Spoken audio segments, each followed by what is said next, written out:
陆科长，这就是我们的配电室，舞台上所有的用电全部经过这里进行控制。怎么了？是出什么故障了吗？哦，是这样，今天早晨配电盘出了问题，光明电料厂派了2名师傅正在维修。走，去看看。走，厂长。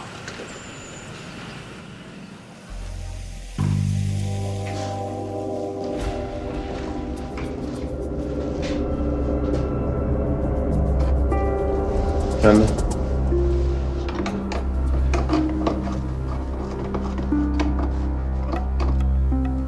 陆凯，哟，你怎么在这儿呢？我们出去聊。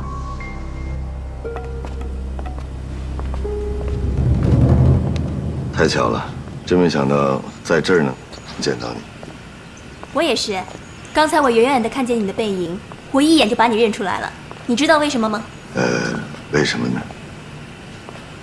还记得2年前的那个下午啊，天也是这么蓝，树也是这么绿，在那个小树林里，我站在你身后。倩倩，表舅，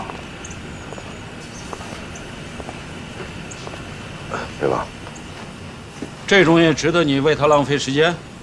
表舅，我觉得你们之间可能有误会。误会？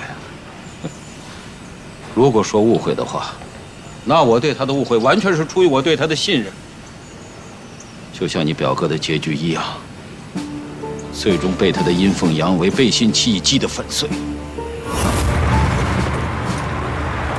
配车门，停车。我跟你说啊，从现在开始，我不允许你和他有任何来往，以免你步你表哥崔胜文的后尘。 表舅，那件事情不能完全怪陆大哥。再说陆大哥他也受伤了呀。受伤？我看那只不过是他表演的一出苦肉计罢了。表舅，倩倩，有些骗子的演技是很高明的，你不能够被他害了，还要为他说好话。表舅，你能不能不要再说了？同志，通行证带了吗？例行检查。有，我找一下啊。 忘记放哪儿了？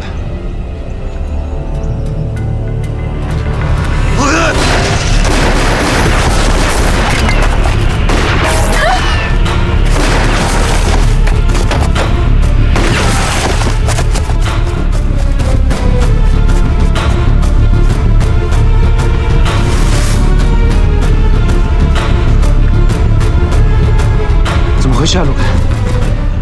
人跑了。 回去再说，我放到医院。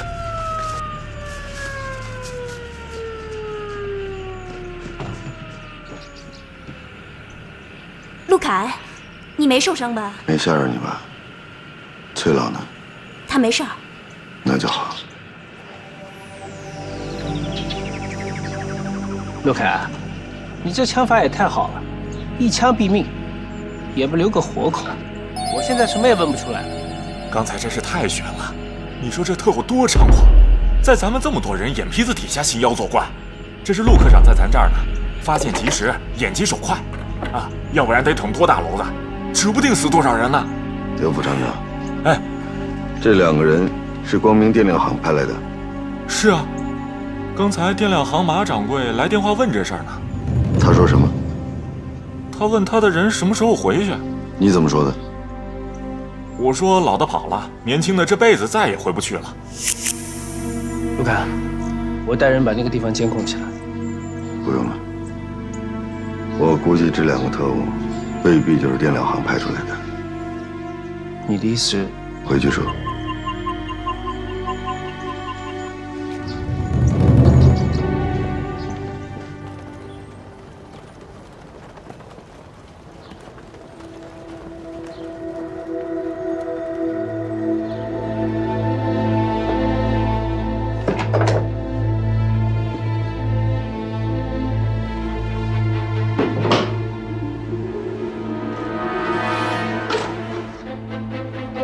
新换的变压器都检查过了，不仅是变压器，线路和配电箱，我们都找有经验的人检查过了，没发现任何问题。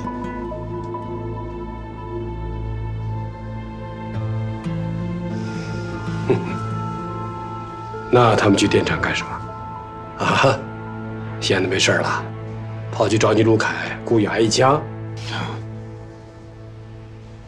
不过啊，你陆凯的机灵劲儿倒是应该表扬的啊。局长，表扬就算了，只要您把这案子交给我，您提出的所有问题我都一一解答。哎，这不行，我反对。为什么呀？你看，哎，这个案子是关乎到庆祝大会，庆祝大会是我们侦查科负责的事情，那这是我们科管的案子啊。周局，你讲对不啦？不过根据目前的线索分析，这个老家伙很有可能就是最近国民党空投下来的特务，他的目标很有可能就是针对电厂。如果不能尽快的找到他，一旦出了什么岔子，别说你的政治影响了，恐怕你这身军装都得脱掉。不是，陆凯，话不能这么讲的。科长，这个，哎，陆凯，干什么去？哦，我尿急，我去趟厕所。哎，周局，你看他这股劲儿，傲气吧？哎，他不是傲劲儿，是急劲儿。科长，石门桥下刚刚发现2具尸体，经家属辨认，正是光明电料行派到电厂的那2位师傅。显然他们是被特务调包杀害了。马掌柜知道吗？知道，他现在正在安慰死者家属。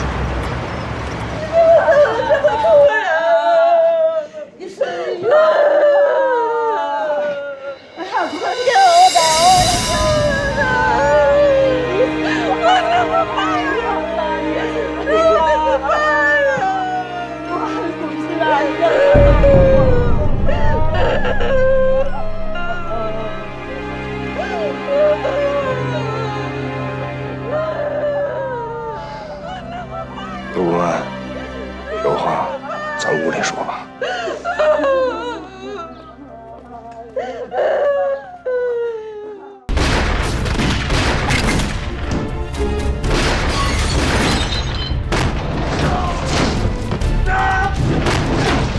你到底是谁？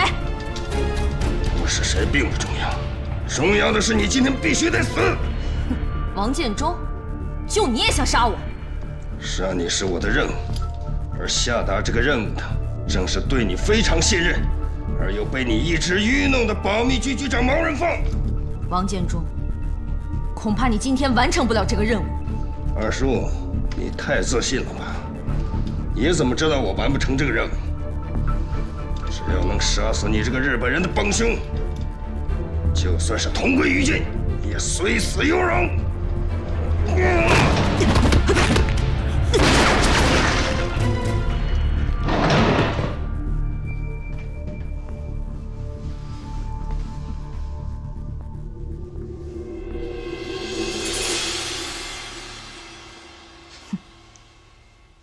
狂妄，可悲。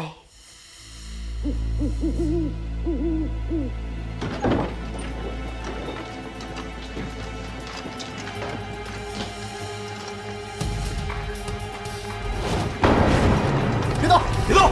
别动！都别动！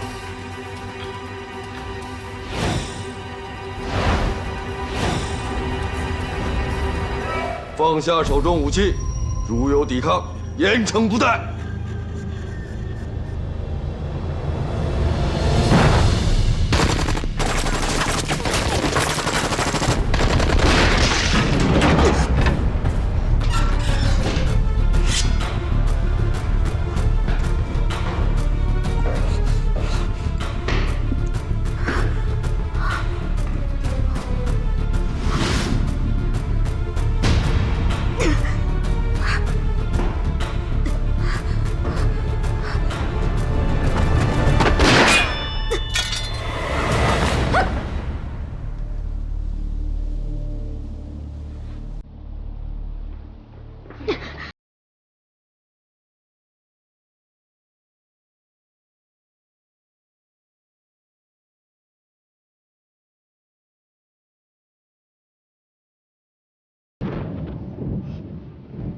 想死没那么容易。